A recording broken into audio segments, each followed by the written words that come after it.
Hey everyone, how are you doing on this beautiful sacred Sunday? So, I'm here with a psychic update coming to you now for this coming week, and it feels like a nice big trend for September. So, hello everyone, and I hope you're all well.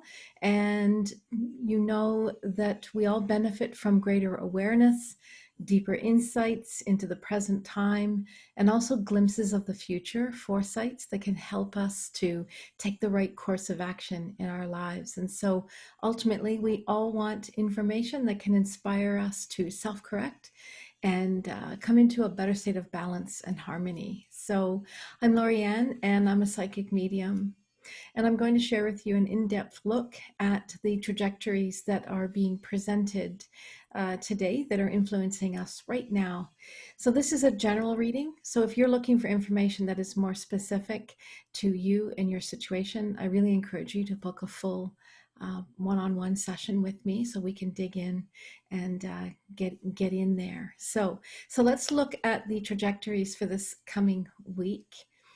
So as I connect in with the group energy, my first connection point is actually basically connecting into the self. And so for this connection point, I get this sense that it's like we're wandering around the footprint of a ruin of a dwelling that we once lived in long time ago. So it's an allegory, it's a metaphor. And all that's left is the outer footprint, like the bottoms of whatever sort of was the primary outer structure. And so it's like just walking around this and just imagining what was this like before it all disappeared. And this is our former life, this is our old life, this is pre calamity. And so I'm looking at this and I'm like, okay, what do we need to understand about this? Because this has to do with the connection to ourselves right now. And it has to do with some really basic facts. So we can't rebuild on that footprint. We have to either build inside of it or go bigger and build outside of it. And it just depends on what's appropriate for each of us. And the main thing is that we have to build something different than what was there because it's gone. And so my next question is, what can we do to open up this vision of this new life? And so the first thing that comes through is we need to adapt that macro, micro vision mindset so that we can see the big picture. And then we can also see the very small details. So it's very important that we're looking at long term, we're looking to the horizon, and it feels like it's important to not look to the past. Because sometimes we need to look to the past to understand where we're at right now. But in this particular case, it feels like we really need to focus on where do we want to go? What's on the horizon? What do we want to see on the horizon? So, because basically the past doesn't exist. And so what do we want to create on that horizon? And how differently do we want to build this dwelling, which is the metaphor of our life? And so this is what's happening with the connection with ourself for this next, piece of time. And so if you sit with that and you connect with yourself, you might find that you feel like you're kind of wandering around in a circle and you're ready to actually stop and look at where you're at and create a vision of a new indwelling space, the connection with your spirit. And it's either going to be smaller or larger. And I don't want you to see smaller, larger as something that's good or bad. It's really just about creating something that's different. So we can remove the duality that might slip into that and just realize that we need to create a different kind of a connection to the indwelling spirit within us. And that we get that information by looking at the horizon and looking at what do we want to see on that horizon for ourselves. We need to look long term right now. some of us are really good at looking at long term and creating projections and plans, and most people aren't. We would rather fumble around in the dark and go, oh, there's 2020 hindsight, that would have been good to know. Why did I miss the signs of that and this? And but here's where we can actually bring in some really good 2020 and look at what we want to create on the horizon and go long term. Go 5, 10, 15, 20, 30, 40 years out if you got that much longer to live. And so just, go long term, go all the way, and just make a map to get there. It's a rough map, it's a mud map, but it'll still get you there. So then I'm looking at the connection to others, because we need to look at the self and our connection to others. And so this is where I get another piece of information that's kind of interesting. So this has to do with either a particular person in your life or maybe a number of people in your life. And so it feels like you are giving them the, lip service. You're nodding your head in agreement when something inside of you is not congruent with where they're at, what their choices are, where they're going. And you've got a piece of truth that you want to deliver to them. You maybe even have tried to deliver to them. And who are you to know someone else's truth? Well, it's not that you know someone else's truth, it's that you see things, that you can see the writing on the wall, and you want to share that information with somebody because it can potentially help them.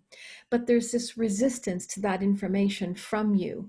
And so with that, I want to ask the question, what truth are you holding on to and not sharing or trying to share? And just acknowledge what that is and where that's showing up, because it's stressy, right?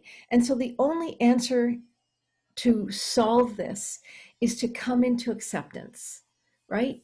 Sometimes we have truth bombs for other people in our lives, and they're just not ready to hear it. And so we have to just accept that. And if things go according to how you perceived, the last thing you want to do is to come back at them and say, see, I told you so. You want to stay in that humility and let them come to you and maybe say, I should have listened to you. And that may not happen, but that's a better way to respond to a situation like that. So that's the connection with others. So it's like, just check in with yourself where you are nodding your head to somebody, like you're in agreement with them, when there's a part of you that is not congruent with them, and you're perceiving reality quite different from the way they are, and that your perception, if they would receive it, could potentially make a difference for them. So that's a tough lesson, okay? So our lesson is acceptance around that.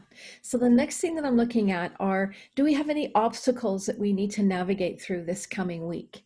And so I get this really interesting metaphor, and I'll share it with you because I think these metaphors are really quite interesting because they give us a body-mind experience. So imagine that you come across a swing in a park and you decide that you're going to go on this swing. And so you, instead of sitting on it, you decide you're going to stand on it. Now, everyone has been on a swing before, so you know that when you stand on a swing, it's actually kind of awkward to get it going, right? You have to use your whole body. You have to really, like a snake up there doing all this undulation, trying to get that momentum going. Or maybe it's just me. So the point is that it's about this taking the harder way to move, to get things moving, right? Taking the hardest way possible to get some momentum going. So the question that we want to ask ourselves are we choosing the easiest way to get momentum going, Or are we actually choosing the hardest way to get momentum going in our lives where we want to move through any challenges? So this could be, um, trying to have a challenging conversation with somebody, and choosing the hardest way would be trying to impose your opinions on them, as opposed to going a more softer way and listening to what they have to say, and then when they're ready, offering your wisdom. And so this swing that we're on, it's like suddenly the bottom falls out and we feet fall through it, and it's not tragic, but Jesus, it's awkward and it's kind of embarrassing, and you're kind of, now you've got a swing that's and it's up past your knees, and you're kind of in this awkward position. So this metaphor of the bottom falling out of your plan, and to do the hard way, creates this kind of breaking down of this platform. And so it's just another way of looking at that. If we take the hard way, the long way, the difficult way, and we don't even realize it at the time that we're taking the hardest way, we're taking the route that uses the most resources, uses the most time and energy, and isn't necessarily in alignment with the highest outcomes. And then the bottom falls out, right? And then we're left to try to collect ourselves, and um, you know undo ourselves from this awkward situation. And so we can avoid that by, number one, recognizing when um, we're choosing a way to move through a challenge or an obstacle in the hard way instead of in the easy way. So um, you might have heard me talk about this before. The highest Taoist concept is really, it's about the ultimate way to conserve energy and use the least amount of resources. Wei wu wei, do by not doing.